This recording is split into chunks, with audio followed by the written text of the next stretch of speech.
Hello, everyone. I'm Julianne Meyer. You are watching Own Your Wellness, and I'm excited for today's guest. This has been a long time coming. We had a little technical difficulties as well as, health issues that needed to be resolved, and he's made it. I'm excited, and I can't wait for you to meet him. He is an interesting man, interesting person, interesting in so many different ways. But the main thing that really attracted me to wanting him to be on the show was how important it is to be of service in his life and really live a life worth living. So let's bring him on. Richard Gearhart, welcome to the show. I'm so glad you're here. Hey, Julianne, so nice to be here. Thank you for having me. I've been looking forward to this. And me too. I had a cold that lasted a month, if you can believe that. But I'm back 100% now, really looking forward to the program. So. Yeah. And for those that are watching, he was willing to come on when he wasn't even feeling well. So that's how dedicated he is. I was like, you know what? Let's make this as fun as possible, right? and to her credit, being a wellness expert, she said, get healthy first before you come on, right? But here's the thing with wellness. It comes in all shapes, sizes, and different areas of where you are on the spectrum. So you know what? I love to meet people where they are. And so that's why I love having everybody on the show. But anyway, we're here to talk and learn more about you. So I would love to start out with you telling us a bit about yourself and your own wellness journey. Okay. I don't know where to begin, right? Because when, there's so much about each of us, right? Mm-hmm. How can you put it in a few sentences? But I'll do the best that I can. And we'll just take it for there. So the first thing, and I'm not sure you know this about me, Julianne, but I was adopted. So I was given up for adoption when I was 18 months old. Oh. And I also had an older brother, and we were given up for adoption at the same time and put in different families. Mm. And so for me, I think one of the biggest challenges in my life has been really trying to put that whole thing into some sort of perspective, right? Mm-hmm. In any case, I landed with a wonderful adoptive family. They took great care of me. I grew up as an only child in the Chicago area. I was born in 1960, so I'm almost 63 years old now. And it was just, I've had a wonderful life. I have a wonderful marriage. I have wonderful kids, and I have a great job. And I've had a good career, right? So despite getting off to kind of a rough start, I feel like I'm in a great place right now. And one of the things that I love is talking about businesses and how people start businesses. And so I'm an intellectual property attorney. That's my main profession. I've been doing it for 35 years, forever, right? But I do know my stuff. Our firm, I started 17 years ago. I was doing the big corporate thing. I was a high-level executive at Novartis Pharmaceuticals. I ran the intellectual property department for the whole USA. Oh, wow. Right? But I really got tired of all of the stuff that goes with a job like that. And I was looking for something better, maybe simpler.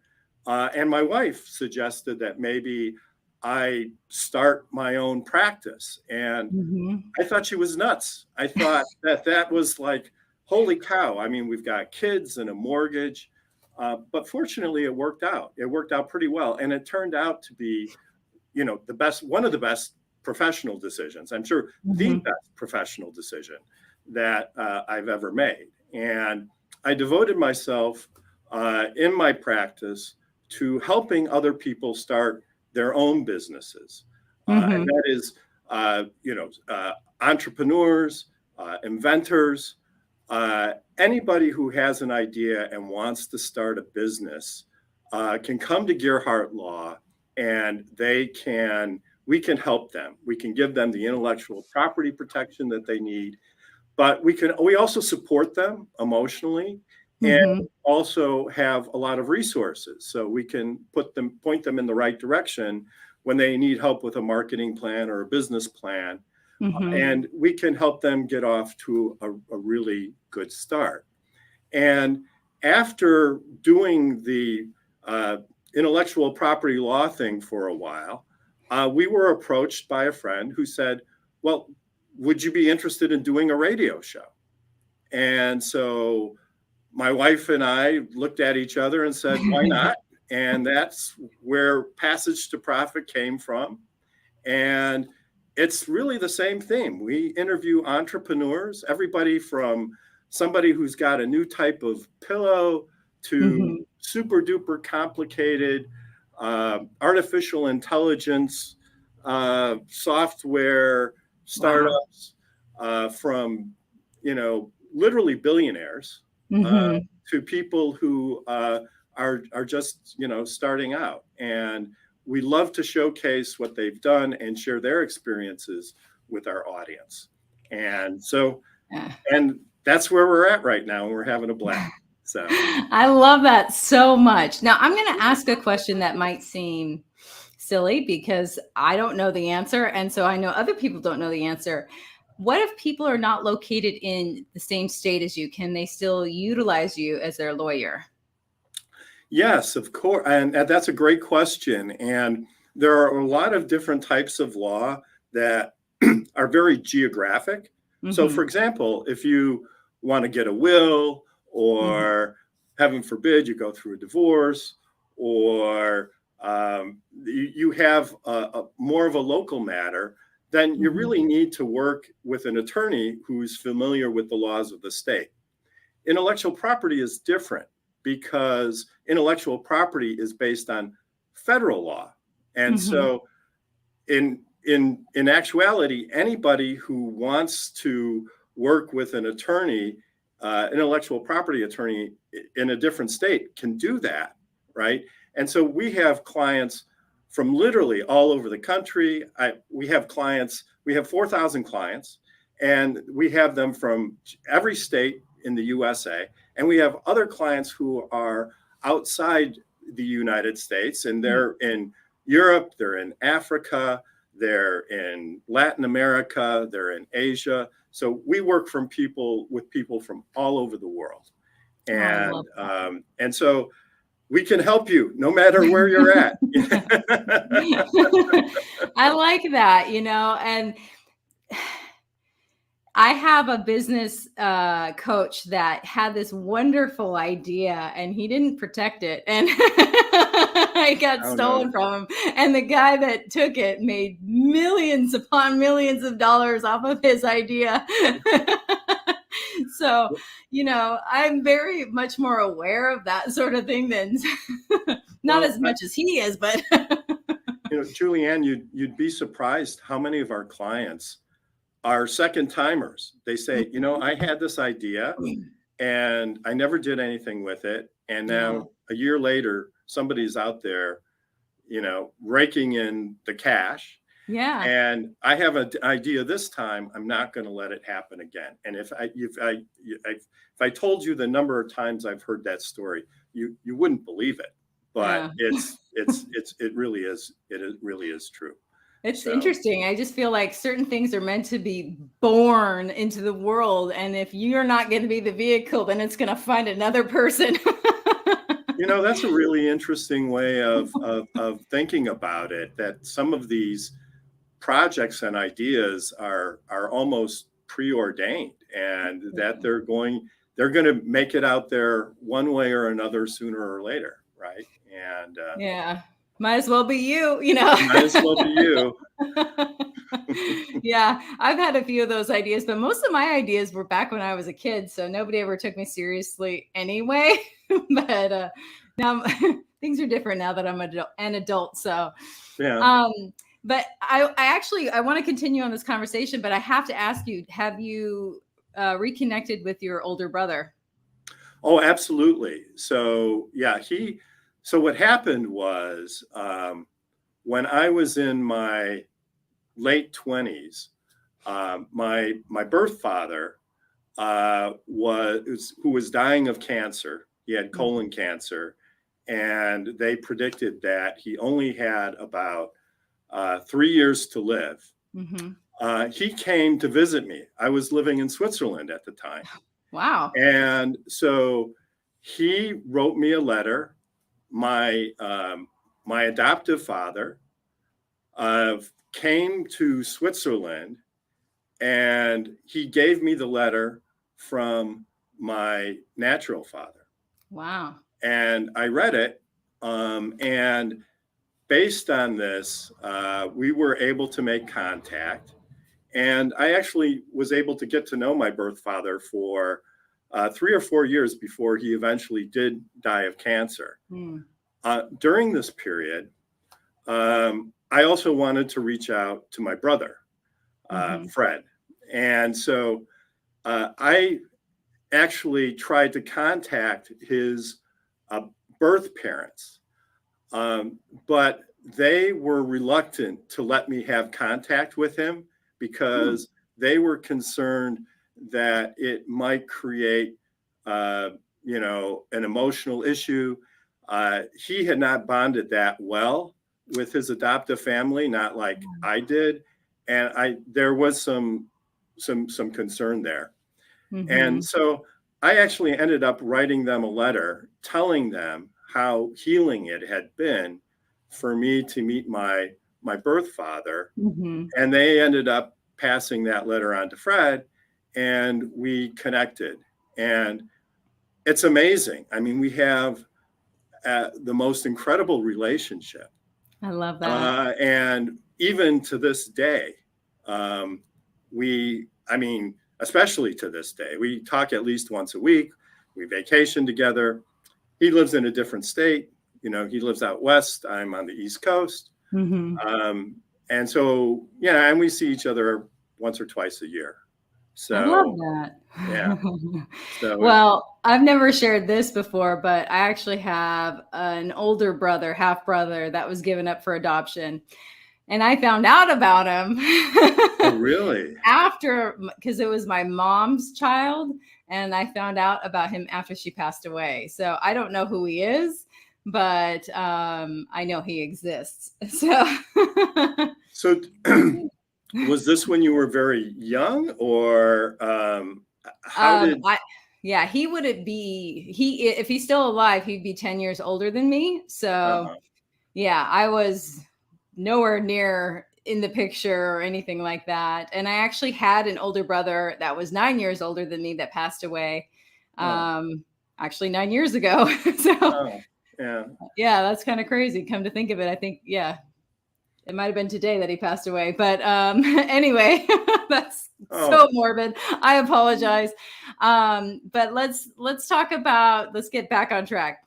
Something that you do that I really want to touch on is that how you help business owners and entrepreneurs really step into their own power and create their own vision for their lives and their own business. Is there a reason why that was something that you, like the demographic of people that you really wanted to help?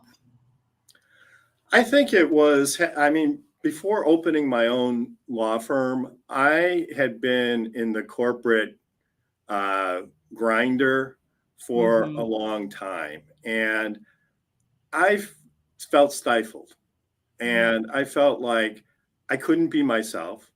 I had to watch everything that I said, and I had to be very aware of how I acted, and every comment I made had to be, I had to consider all these things like, if somebody gets back to so-and-so, how will they react? And it gets back, and it was exhausting for me. And I got great training, and and the people that I worked with, I always liked. It was never, anything like that. But I really felt that I was having to force myself into a mold that just wasn't natural for me. And for some people, that's perfectly fine. They're very happy, and for them, it's just conforming a little bit here and there.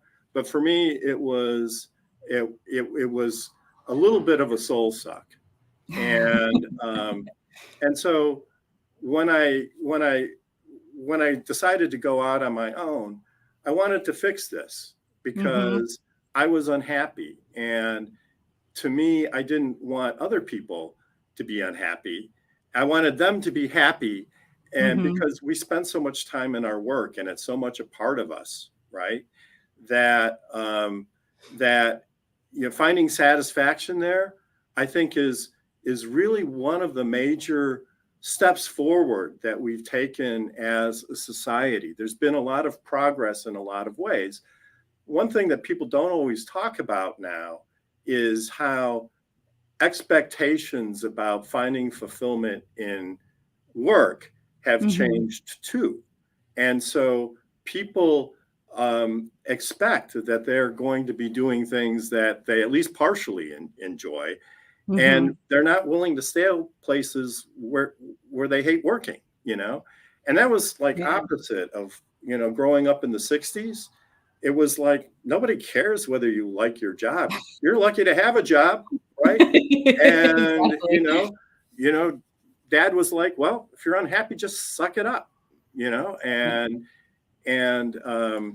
that really kind of wasn't that. And so I'm trying to help people find themselves and express themselves, through their work and doing projects that they're passionate about and making contributions that they think are important, not what somebody else necessarily thinks is important. And so, one of the things that I have a special bond with my clients.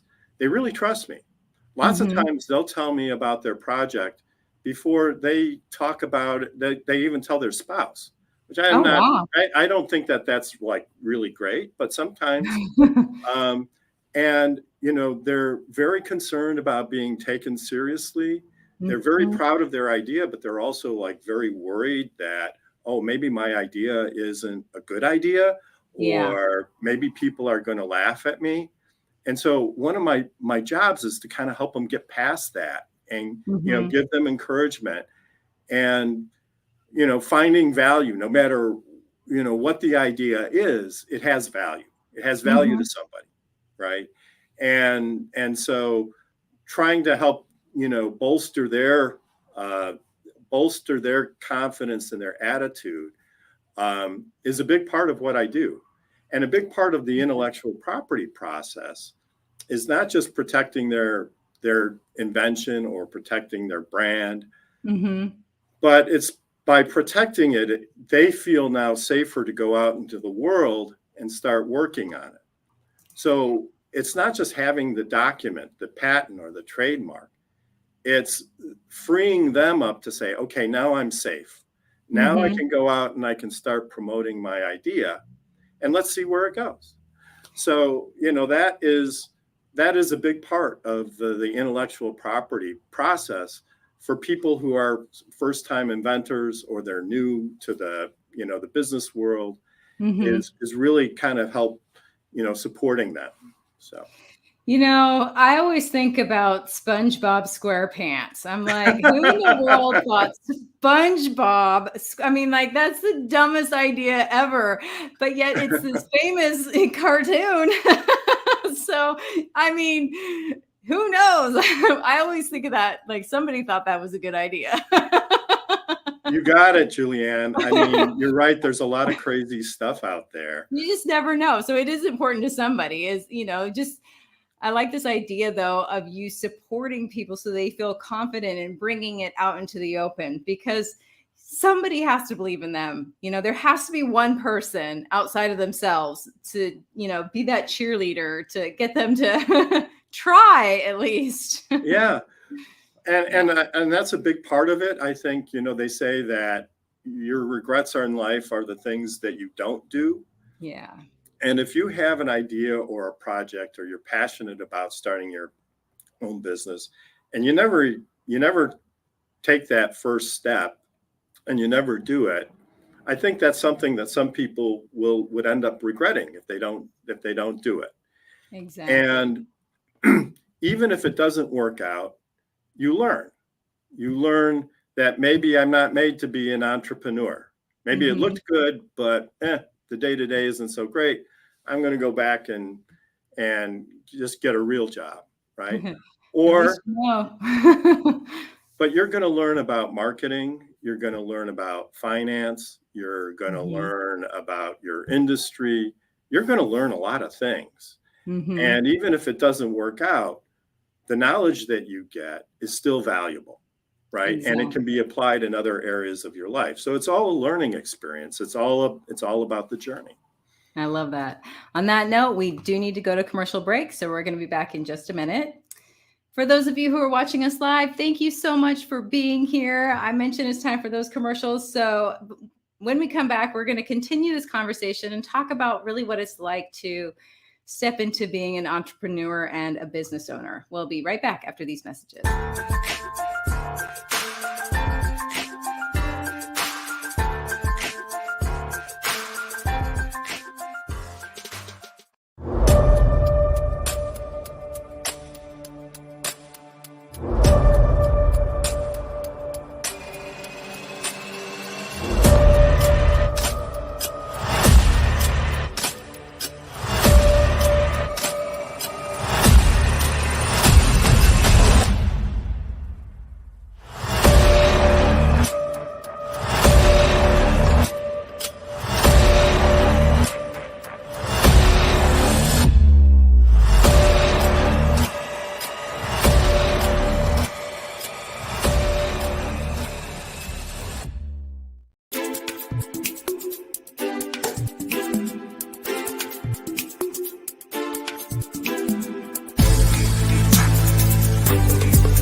When drug or alcohol addiction take over, things begin to disappear. Your friends, your family, and eventually, you. Recommended by Dr. Phil, New Method Wellness can help get your life back with individualized treatment plans for dual diagnosis clients. New Method Wellness provides the most highly credentialed treatment in a safe and welcome environment. Call New Method Wellness for your free consultation and ask about our national accreditations. Together, we can put the pieces back together.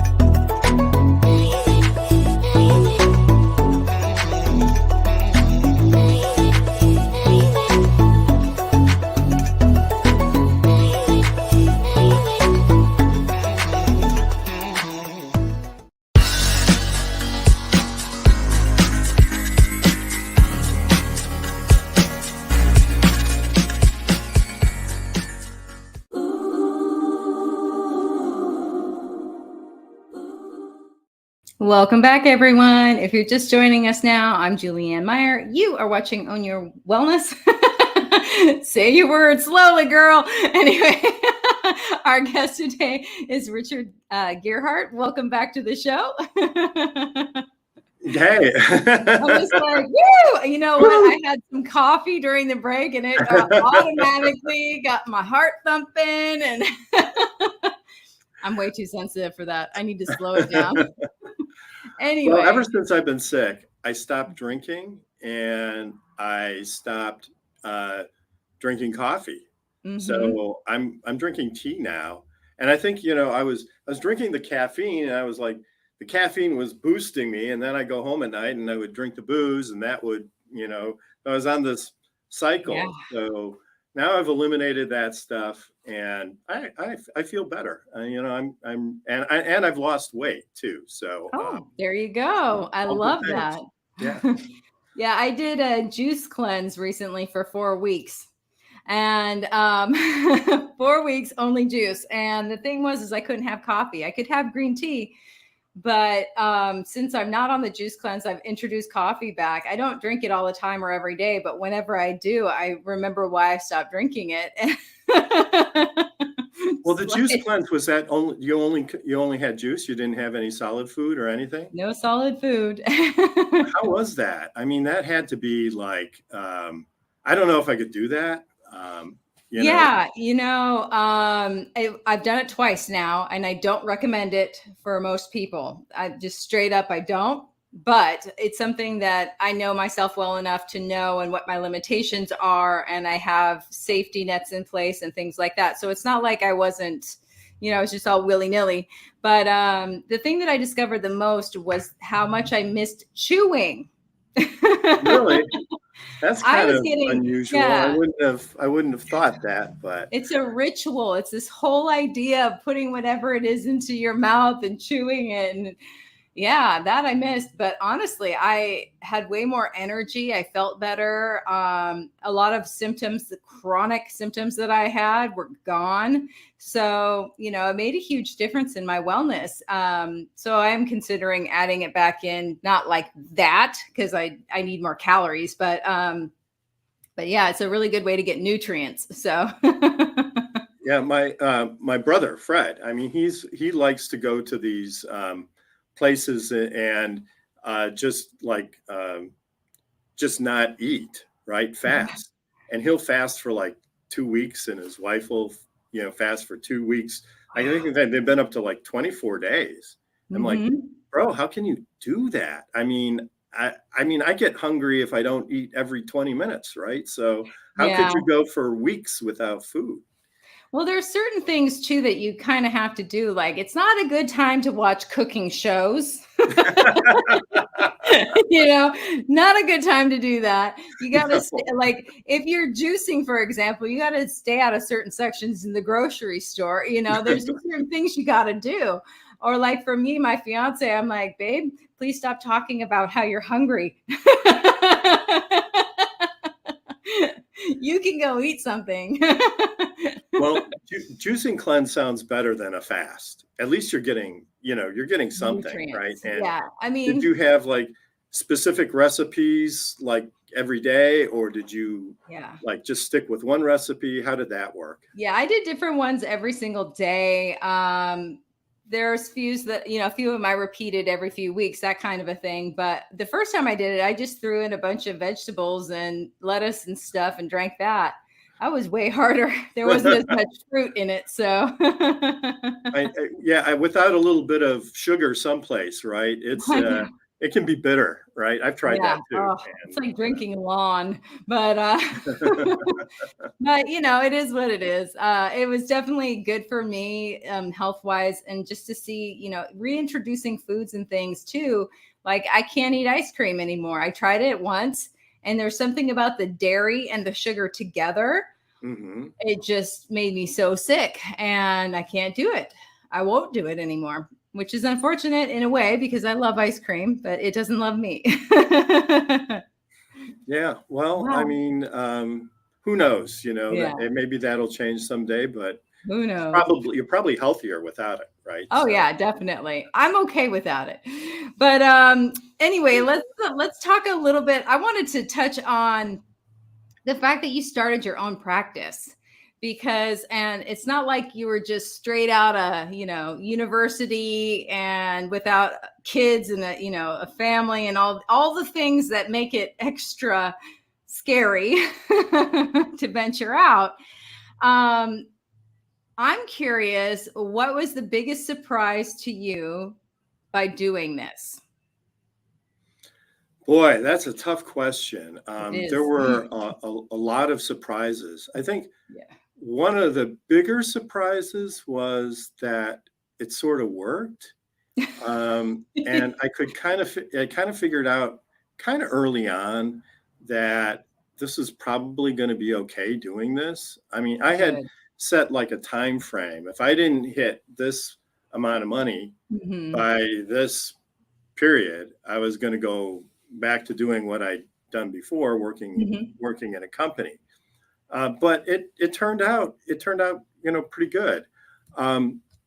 there's not a lot of intellectual property lawyers. There's not a lot of people who do patents, trademarks, and copyrights. Mm. And so I had an advantage then.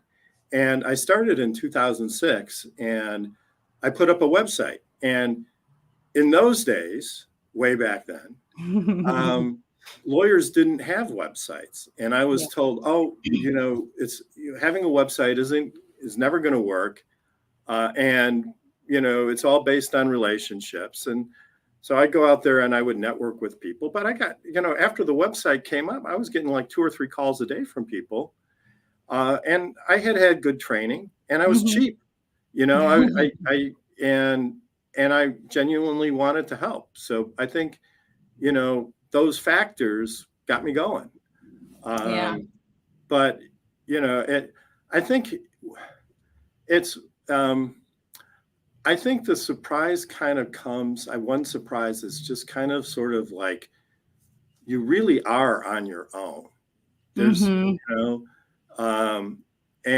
so, I mean, of course I can rely on my family, my wife, especially, who's always been really supportive. But it's like, you have to make all the decisions. If you make a bad decision, it's on you. You can't, there's nobody you can point to, right? And sort of that there's a lot of, I felt a lot of responsibility. I felt responsibility to my clients. And then eventually as we grew, my colleagues. And so it's definitely, being an entrepreneur is definitely a different mindset. And you either like it or you find out pretty quick that this is not what you want. It's like New York. You either love it or you hate it. It's very rare that it's in between. Yep, that's true. And there's, I mean, I'm sure as you appreciate, there's roller coasters, right? I mean, there's times when you're high as a kite and things are going great. And then all of a sudden, out of nowhere, something comes and you're like, holy cow, I have to deal with this. And it can be scary, I mean, once there's again, lots of times you're on I've your been scared, but fortunately it's always worked out. And that's part of it. I mean, that's part of the growth, that you get. And, that's another, it's not just seeing your work, but you are put in a place where I can't say for everybody, but where I had to develop as a person in order to make everything work. I had to, and so I did. I mean, and I like myself a lot now, more than I probably did 20 years ago when I was working for the man. So. Well, I mean, I know that your business can't outgrow who you are. So in order for your business to grow, you have to as well. I mean, it's how it is, or it can't sustain itself for long. You might be able to, but it wouldn't last. So I appreciate the idea of growing into, bigger and better, and just that expansion. Yeah, it's pretty amazing. What would be something that you would give as a piece of advice to somebody who's starting out with their own, say, product, for example? I think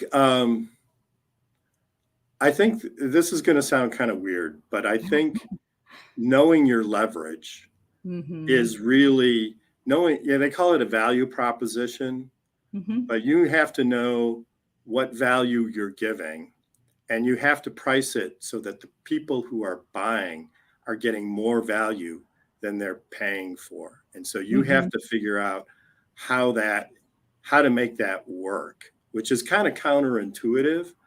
But that's what's ultimately going to drive your product or your service, is people feel like they're getting good value and they're getting a deal, right? That's what's going to, if you're selling, I don't know, cookers, hot, or something. They have to say, oh, wow, this cooker does a better job and is easier to use. And than the other ones that I'm out there, considering. And then they're going to buy your hot air fryer or whatever it is.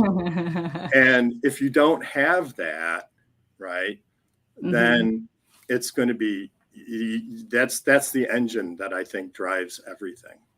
And it's kind of abstract. I mean, but you really have to know, what your value proposition is and why people should buy what you've got. And then everything else is really, you have to be a good communicator. You have to probably have some of the sales gene in you. You have to be able to persuade people so that they can see the value. You have to be willing to get out there and, announce to the world that this is what you've got and this is why you think it's great. And then you've got all the back end stuff. You've got to make sure it gets done properly, and you got to make sure that you're spending money the right ways and you're tracking it and all of that. It's a lot to it, but it doesn't have to be complicated to start.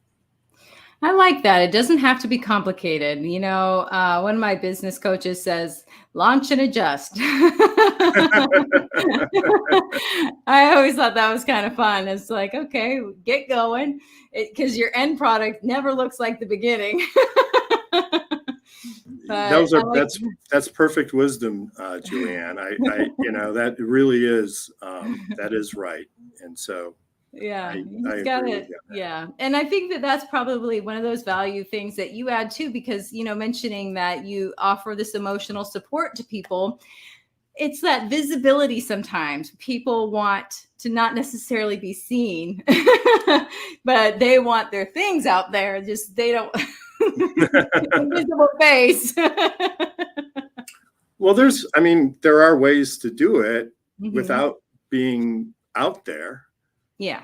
That's somehow, some way the product has to be out there, right? So yes. And so it may not be you, but it's, somehow, some way people have to know about it. Otherwise, they're not going to buy, they can't find it. They can't buy it.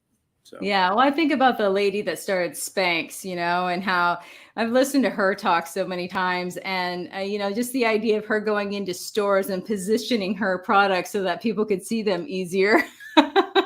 She had some of them.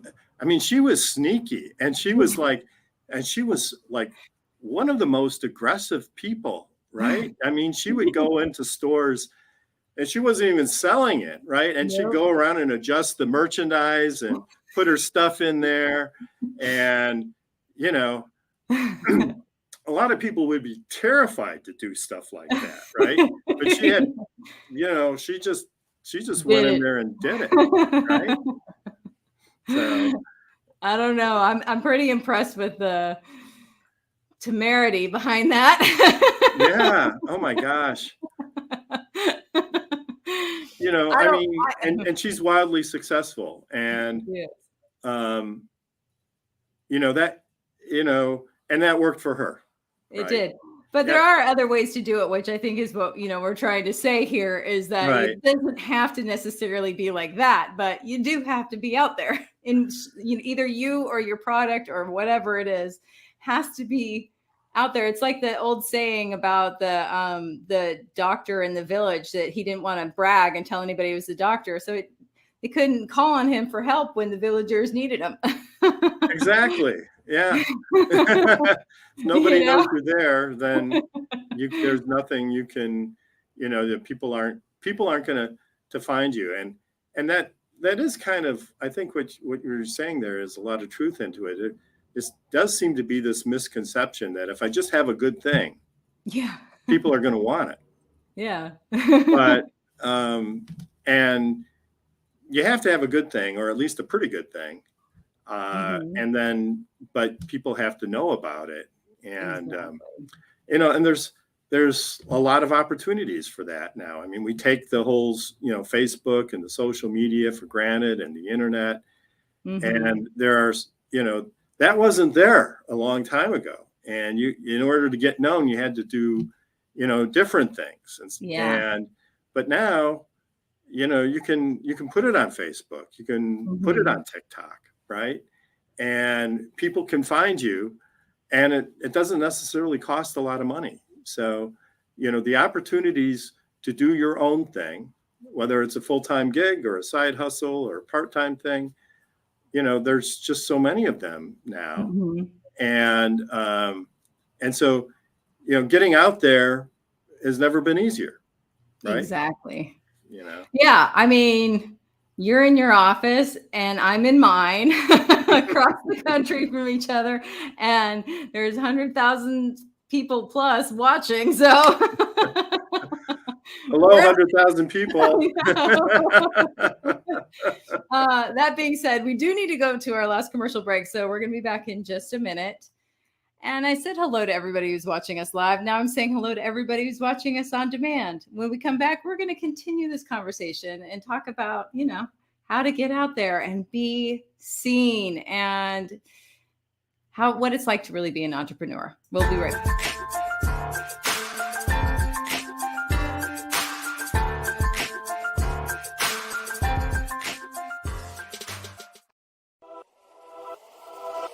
Welcome to E360 TV, the live streaming and on-demand destination for influential voices and enlightened audiences. We offer trending, grassroots, and purpose-driven content across a diverse range of interests. E360 TV is more than just watching programs. We offer the ability to interact with live shows connecting audiences to real, authentic influencers and storytellers while streaming to millions of devices.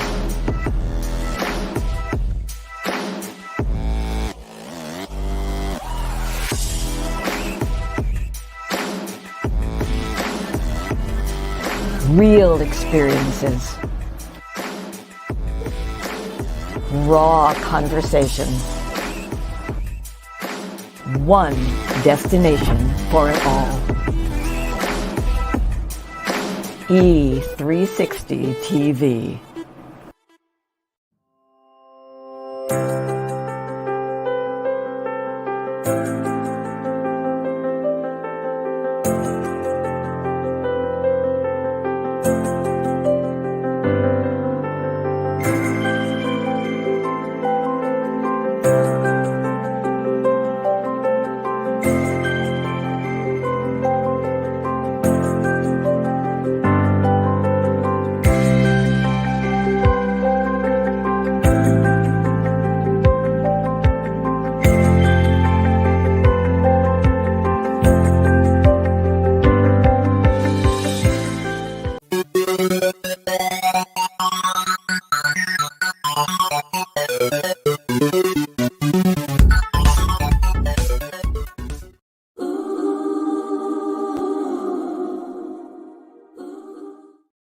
Welcome back, everyone. Let's bring our guest, Richard, back to the show.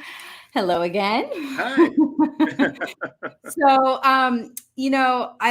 first of all, we talked a little bit about your radio show, but we didn't talk about where people can hear it or listen in or any of the fun stuff about learning more about entrepreneurs as well. So I'd love for you to share that. So the show airs out of New York City. We're produced out of iHeart Studios, and so we can be heard on Sunday evenings at 11 p.m. on WOR 710, and we're also syndicated at another 25. I think it's closer to 27 stations now. Wow. Across the country, so we can be heard in Chicago, Washington, D.C. We can be heard in Amarillo, Texas. And we've got all sorts of, we have all sorts of other stations that can be heard in Portland.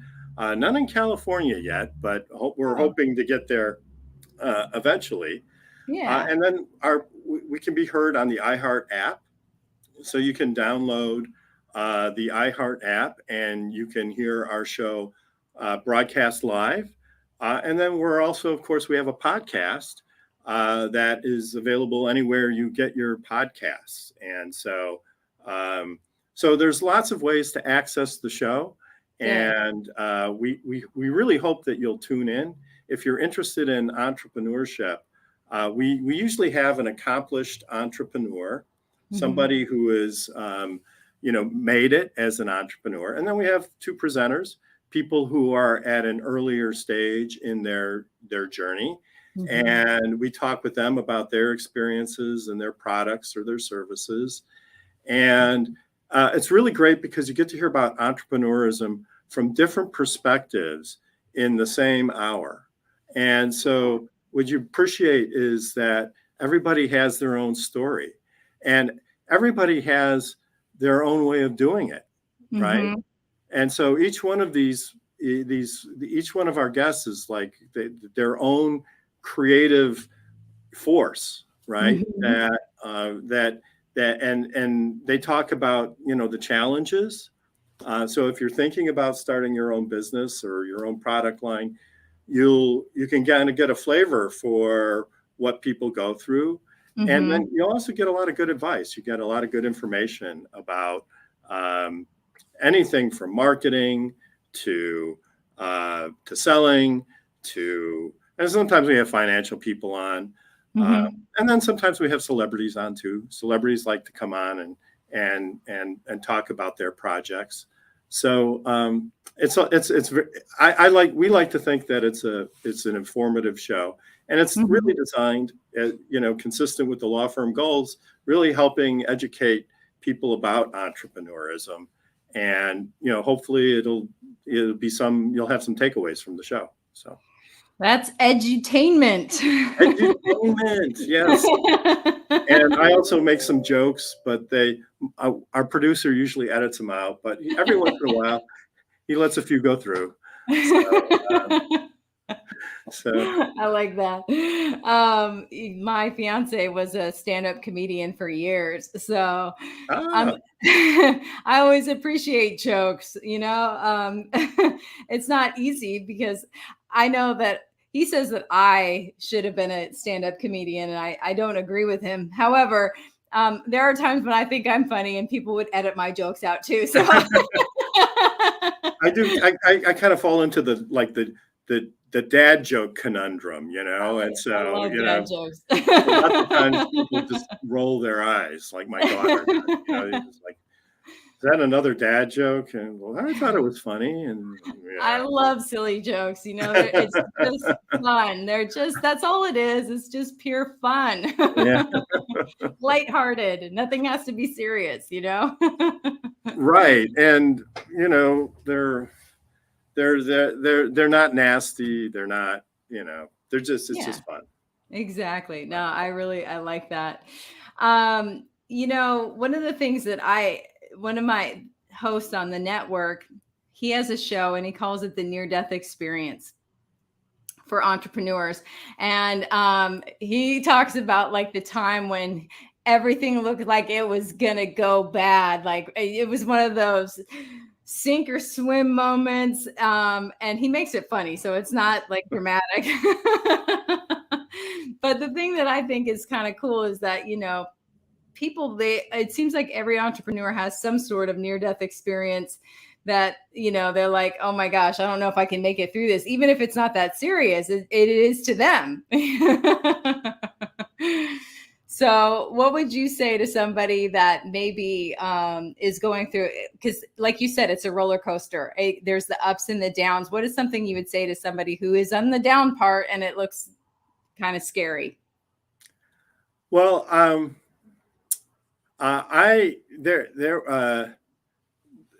Dan Sullivan is a coach. He has a program called Strategic Coaching. I don't know if he's still doing it, but he talks about something that's called the gap. And the problem is that a lot of the time people get upset about things because they're looking here, and you know, what they need to do is they need to go back and they need to look at where they've come from, right? And the gap is the difference between where they've come from and where they think they should be. And so I think sometimes just reflecting on all of the progress that you have made is a great way to kind of recalibrate. I think when I'm going through a tough time, I get out of it by recalibrating, and I look at everything that has happened in the past, and I take a step back, and I really try to look at what's happening objectively. And then for me, I like to journal, so I'll sit down and I'll write out all the action steps that I need to take, and I'll identify things that are, you know, kind of the unknowns, right? Things that could go wrong. And then I look at those and I say, well, how likely is that really going to happen? And usually it's not that high. And if I go through that, then I usually come out, you know, feeling a lot better. And I think, you know, that's what works for me. I mean, I think other people will meditate. They'll take some time off. They'll go do something fun, do some horseback riding maybe, or play some pickleball. You know, everybody's different, but that's what works for me. So is just taking that step back. And I like that. Yeah. So how about you?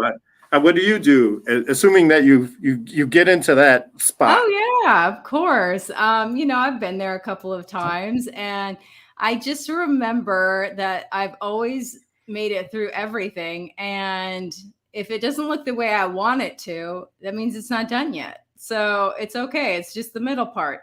It's like when you're drawing a picture, because I'm an artist, it never looks good until you're almost done. Like it just looks like a bunch of squigglies until you're more than halfway through. So if my life looks like a bunch of squigglies, then I know I just have further to go, and it's okay.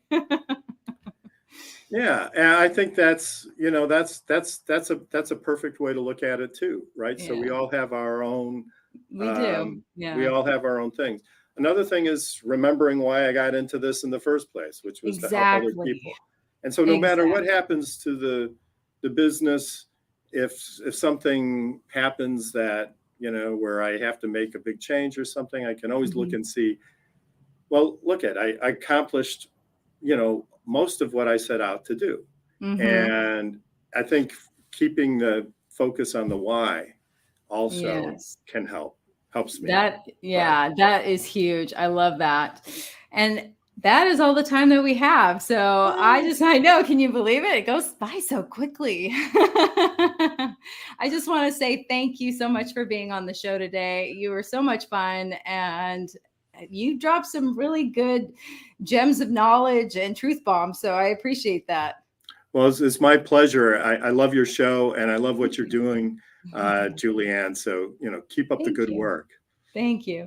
And everyone, that is all the time that we have for today. Thank you so much for joining us. We will be back again very soon. So enjoy the rest of your week.